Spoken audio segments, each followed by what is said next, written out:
I'm a neuroscientist, and I'm the co-founder of Backyard Brains. And our mission is to train the next generation of neuroscientists by taking graduate-level neuroscience research equipment and making it available for kids in middle schools and high schools. And so when we go into the classroom, one way to get them thinking about the brain, which is very complex, is to ask them a very simple question about neuroscience, and that is, what has a brain? When we ask that, students will instantly tell you that their cat or dog has a brain, and most will say that a mouse or even a small insect has a brain, but almost nobody says that a plant or a tree or a shrub has a brain. And so when you push, because this could actually help describe a little bit how the brain actually functions, so you push and say, well, what is it that makes living things have brains versus not? And often they'll come back with the classification that things that move tend to have brains.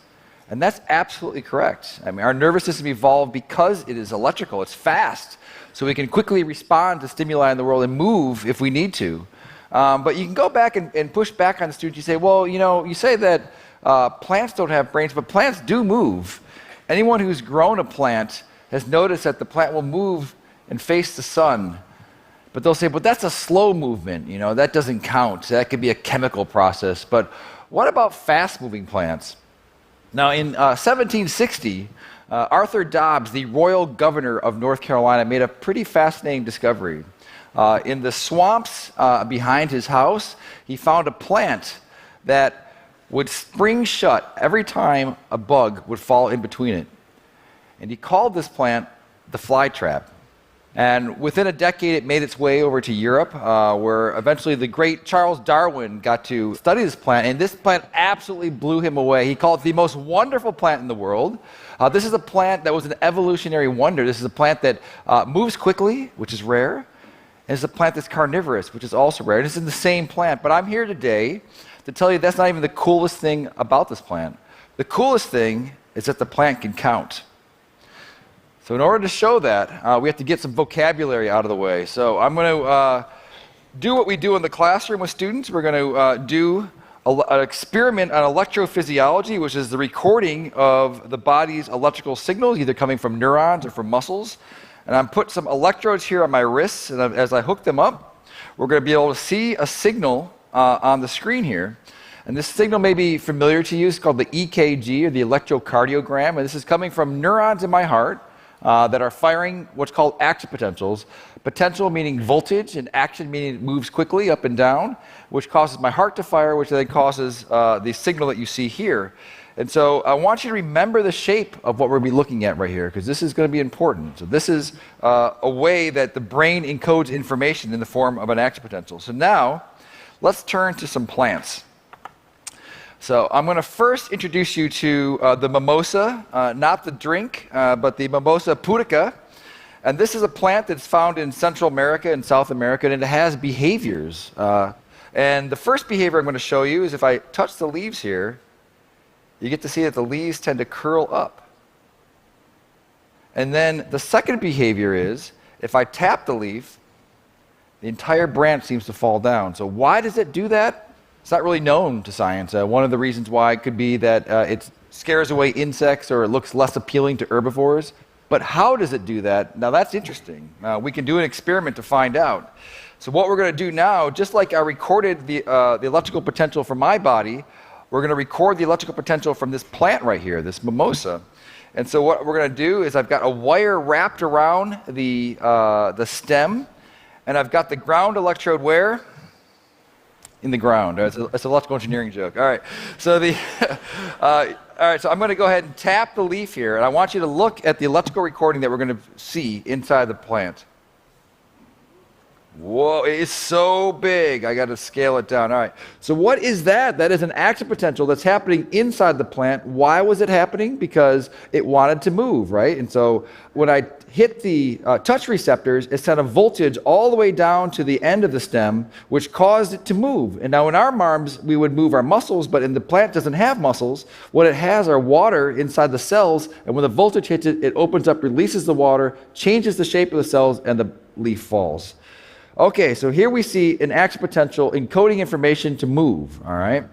but can it do more? So let's go to find out. We're going to go to our good friend, the Venus flytrap here, and we're going to take a look at what happens inside the leaf when a fly lands on here. So I'm going to pretend to be a fly right now. And here's my Venus flytrap. And inside the leaf, you're going to notice that there are 3 little hairs here, and those are trigger hairs. And so when a fly lands, I'm going to touch one of the hairs right now. Ready? 1, 2, 3. What do we get? We get a beautiful action potential. However, the flytrap doesn't close. And to understand why that is, we need to know a little bit more about the behavior of the flytrap. Number one is that it takes a long time to open the traps back up, about 24 to 48 hours if there's no fly inside of it. And so it takes a lot of energy. And number two, it doesn't need to eat that many flies throughout the year. It only needs to eat a handful. It gets most of its energy from the sun. It's just trying to replace some nutrients in the ground with the flies. And the third thing is, it only closes the traps a handful of times until that trap dies. So therefore, it wants to make really darn sure that there's a meal inside of it before the fly trap snaps shut. So how does it do that? It counts the number of seconds between successive touching of those hairs. And so the idea is that there's a high probability if there's a fly inside of there that they're going to be quick together. And so when it gets the first action potential, it starts counting 1, 2, and if it gets to 20 and it doesn't fire again, then it's not going to close. But if it does it within there, then the fly trap will close. So we're going to go back now. I'm going to touch the Venus flytrap again. I've been talking for more than 20 seconds. So we can see what happens when I touch the hair a second time. So what do we get? We get a second action potential, but again, the leaf doesn't close. So now if I go back in there, and if I'm a fly moving around, I'm going to be touching the leaf a few times. I'm going to go and brush it a few times. And immediately, the fly trap closes. So here we're seeing the fly trap actually doing a computation. It's determining if there's a fly inside the trap, and then it closes. So let's go back to our original question. Do plants have brains? Well, the answer is no. There's no brains in here. There's not no axons, no neurons. It doesn't get depressed. It doesn't want to know what the Tiger score is. It doesn't have self-actualization problems. But what it does have is something that's very similar to us, which is the ability to communicate using electricity. It just uses slightly different ions than we do, but it's actually doing the same thing. So just to show you the ubiquitous nature of these action potentials, we saw it in the Venus flytrap. We've seen an action potential in the mimosa. We've even seen an action potential in a human. Now, this is the euro of the brain. It's the way that all information is passed. And so what we can do is we can use those action potentials to pass information between species of plants. And so this is our interspecies plant-to-plant communicator. And what we've done is we've created a brand new experiment where we're going to record the action potential from a Venus flytrap, and we're going to send it into the sensitive mimosa. So I want you to recall what happens when we touch the leaves of the mimosa. It has touch receptors that are sending that information back down in the form of an action potential. And so what would happen if we took the action potential from the Venus flytrap and sent it into all the stems of the mimosa?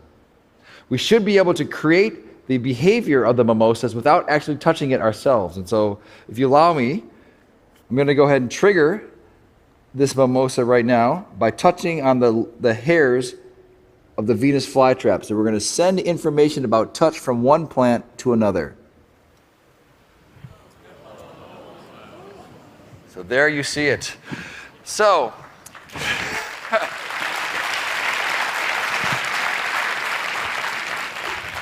So I hope you learned a little bit something about plants today. And not only that, you learned that plants can be used to help teach neuroscience and bring along the neurorevolution. Thank you.